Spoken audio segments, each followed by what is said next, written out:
Good morning, students. So, we'll continue our topic of constitutional design, the guiding values of the Indian Constitution.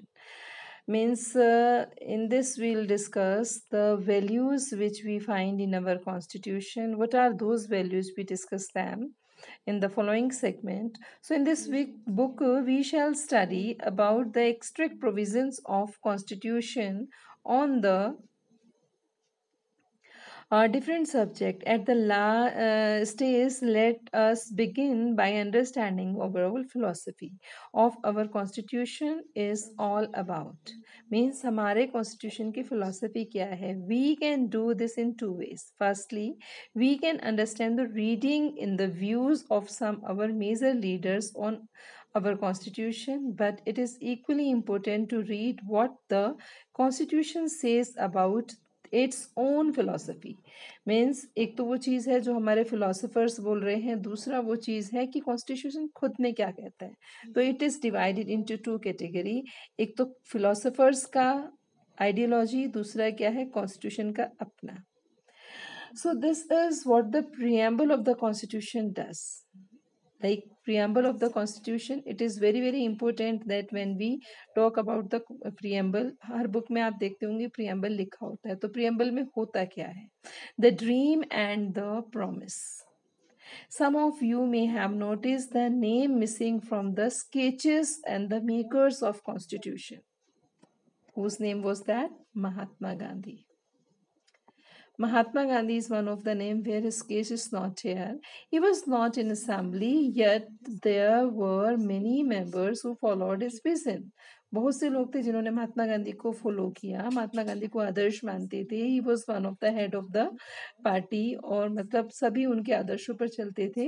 And in his vision years ago writing the magazine young India, he was the editor of that one. वो लिखते थे उसके लिए, मतलब उसमें अपना articles निकालते रहते थे in 1931. And he had spelled out what he wanted in the constitution. कुछ चीज़ें उन्होंने एक ऐसे ही आर्टिकल के थ्रू लिखी हैं. तो वो आर्टिकल क्या है? Let's see.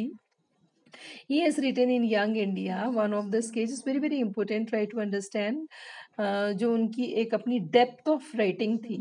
I shall strive for the constitution which will release India from the thraldom and patronage. वो ये बोलते हैं कि मैं इंडिया के आई शेल स्ट्राइव, मैं स्ट्रगल करना चाहूँगा ऐसे कॉन्स्टिट्यूशन के लिए. मुझे ऐसा कॉन्स्टिट्यूशन चाहिए जो कि इंडिया को रिलीज करे. किससे? पैट्रनेज से. थैलड्रम का मतलब एक जिस पर कि एक सोसाइटी का कंट्रोल होता है, कॉलोनी का कंट्रोल होता है. कुछ लोग अमीर हैं, कुछ गरीब हैं, तो वो कुछ लोगों को कंट्रोल करके रखते हैं. मतलब पीपल आर नॉट इक्वल. कहने का मतलब ये है, when people are not equal, I don't want such kind of constitution. I shall work for an India in which the poorest shall feel that it is their country and in whose making they have an effective voice. फिर वो कहते हैं, continue किया कि मैं ऐसे India को मैं ऐसा I shall work for India, मैं ऐसे इंडिया के लिए काम करना चाहूँगा. जो उनका एक मिशन भी था, जो जिसमें कि गरीब से गरीब, पुअरेस्ट मतलब सबसे गरीब, जो ये फील करे दैट ये मेरा कंट्री है. ठीक है, यहाँ पर मेरी आवाज़ की पहचान है. मतलब I can raise my voice and their country in whose making they have effective voice. मतलब उनका भी कुछ योगदान है. An India in which there shall be no high class. एक ऐसे इंडिया के लिए काम करना चाहो. Again and again is putting an effort to that particular statement. So he is saying an India in which there shall be no high class and no low class. मतलब difference between the poor and rich person. So an India which all communities shall live perfect harmony, जिसमें कि सब लोग बहुत perfect harmony के साथ रहते हैं. harmony कहते हैं एक rhythm, मतलब जहाँ पर कोई भेदभाव नहीं है. no discrimination take place in the society. बहुत rhythm के साथ, बहुत मधुर भाव के साथ रहते हैं. There can be no room in such India, जहाँ पर ऐसी भी कोई जगह ना हो for the curse of untouchability. Curse कहा है untouchability को, because throughout the life he was in a belief that Hindu, Muslim, and you can say Dalits and all deprived section of society, they live together. So means he is telling about मैं ऐसा देश चाहता हूँ, मैं ऐसे India के लिए काम करूंगा जहां पर की अनटचेबिलिटी कर्स ना हो. Of intoxicating drinks and drugs मतलब जहां के लोग किस चीज में लिप्त ना हो. इंटॉक्सिकेटिंग मतलब नशा ना करते हो, ऐसा समाज हो जो कि नशे की आदतों से मुक्त हो. ये ऐसा कहा गया क्योंकि उस टाइम पर लोग थोड़े बहुत एडिक्ट भी होते होंगे. ड्रग्स का मतलब यहाँ पर उन चीजों से है जो लोग नशे में रहते हैं या अपनी फैमिली को बर्बाद करते हैं. सो विमेन अनदर, लेट्स सी कि जो चीजें कॉन्स्टिट्यूशन में आई उनके लिए वो बहुत कॉन्शियस थे, एंजाइटी थे. ठीक है. Women will enjoy the same rights, means no discrimination among the men and women, and I shall be satisfied with nothing else. I shall be satisfied, मैं खुश हो जाऊंगा with nothing else. इसके अलावा मुझे कुछ नहीं चाहिए. Now rememorize the points what he want. He want to work for a country where people are free. ठीक है. They are not in any bondage, किसी राजा किसी लैंडलॉर्ड के अधिकार में नहीं है, उनको कोई कंट्रोल नहीं करता है. दूसरा वो क्या कहते हैं कि मैं ऐसे इंडिया के लिए काम करूंगा जहां पर पुअर भी डिग्निफाइड फील करे, पुअर फील फ्री. ठीक है. थर्डली मैं ऐसे इंडिया के लिए कहाँ करूंगा जहां पर कोई डिस्क्रिमिनेशन ना हो. ठीक है. फोर्थ वो कहते हैं मैं ऐसे इंडिया के लिए काम करूंगा जहां पर अनटचेबिलिटी ना हो. चौथा कहते हैं वो पांचवा पॉइंट बता रहे हैं विमेन और मैन जहां पर इक्वल हो, यानी respective of caste, colour, religion, gender. ठीक है. People should treat equal in the society. Main किस पर फोर्स किया उन्होंने, फोकस किया उन्होंने, मेन फोकस किया इक्वेलिटी पर. So main motive was that people should equal treated in all field or all ground. ठीक है. ये नहीं कि किसी एक ही जगह पर. So this was his dream.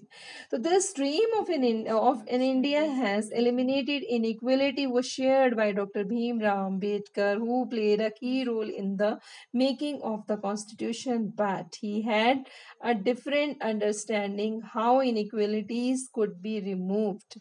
He often bitterly criticized Mahatma Gandhi and his vision. In his concluded speech to the Constitution Assembly, he stated his anxiety very clearly. अब यहाँ पर थोड़ा सा रेफरेंस हमें मिलता है about his politics की वो मतलब किस तरीके से उन्होंने क्रिटिसाइज किया भीमराव अंबेडकर को भी. ठीक है. So let's see in that particular. So on 26th of January, on 50, we are going to enter और in the life of contradiction. यहाँ पर वो कह रहे हैं कि ओके 1950 में हम बिल्कुल फ्री होंगे, हमारा अपना कॉन्स्टिट्यूशन होगा, and the politics we will have equally, and social and economic life we will have equality. In politics we will be recognizing the principle of one man, one vote, and one value. In our social and economic, we shall be the reason of our social economic structure continue to deny the principle of one man, one vote, one value. How long we shall be continue to live this life contradiction? How long shall we continue to deny the equality in our social and economic life? If we continue to deny for long, we will not do only by putting our political democratic in peril. Peril का मतलब यहाँ पर है danger, serious. ठीक है. तो यहाँ पर वो फिर बार बार स्ट्रेस डालते हैं, सबके लिए बोलते हैं, बिकॉज ही वाज अलूफ. उन्होंने कहा ठीक है इक्वलिटी की बात करते हैं, इक्वलिटी आएगी कहाँ? इक्वलिटी सिर्फ पॉलिटिकल ग्राउंड पे आएगी. सोशली कभी इक्वली नहीं होंगे, इकोनॉमिक कभी इक्वली नहीं होंगे. कैसे? सोशली का मतलब कि समाज में सारे लोग रिच ही होंगे, पुअर भी तो होंगे, इकोनॉमिक बैकग्राउंड यही से है, सोशल में सोशल मतलब different caste, different religion, different culture, so यहाँ तो कभी इक्वलिटी नहीं आ सकती। तो एक ऐसा प्रिंसिपल जो कि सिर्फ हमें पॉलिटिकल में देखने को मिलेगा वो क्या है, one man one vote one value, बाकी दूसरी जगह तो नहीं। क्या सोशल में हम कह सकते हैं कि हमारा हम एक जैसा स्टेटस है, हम एक जैसी सैलरी लेते हैं, या हम एक जैसे धर्म वाले हैं? नहीं, वो डिफरेंट ही रहेगा। So reason for social and economic structure continue to deny the principal.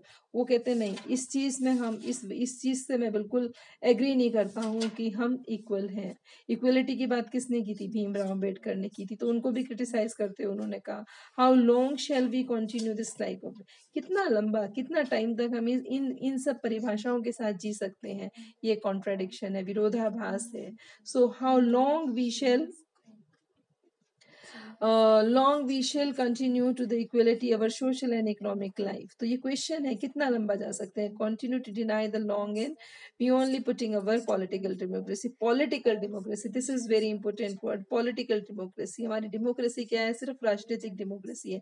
लोकतंत्र सिर्फ राजनीति के नाम पे है, वो उसका इकोनॉमिक और सोशल से कोई मतलब नहीं है। तो ये भी कभी ना कभी खतरे में आएगा। So finally, let us turn to Pandit Jawaharlal Nehru, who has given the famous speech, Constituent Assembly, at the stroke of midnight of August 15, 1947. So till here we discussed today, and just take a look and take a reading of these both. You can see these two paragraphs. That this was an article written by Mahatma Gandhi in Young General. Okay, thank you.